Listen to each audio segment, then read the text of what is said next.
R15M চলেন একটু ride করি। R15M কখনো চালাই নাই, সো চলেন একটু রাইড করি। ও স্লিপার ক্লাচের মজা, ও মাই গড। তবে হ্যাঁ, R153 চেয়ে একটুখানি আপওয়ার্ড, তবে কষ্ট আপনাকে পেতে হবে এতটুকু শিওর থাকেন। দেখি তো সাসপেনশনের কি অবস্থা। হ্যাঁ, সাসপেনশন মোটামুটি ভালোই আছে, একটু স্টিফ পেছনেরটা, তবুও আমি বলবো ভালোর কাতারে, অনেক ভালোর কাতারে।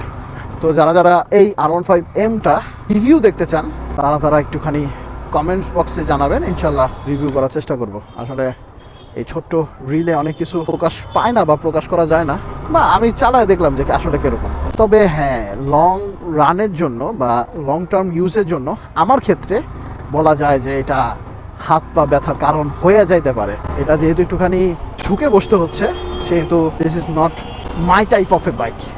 এটা হয়তো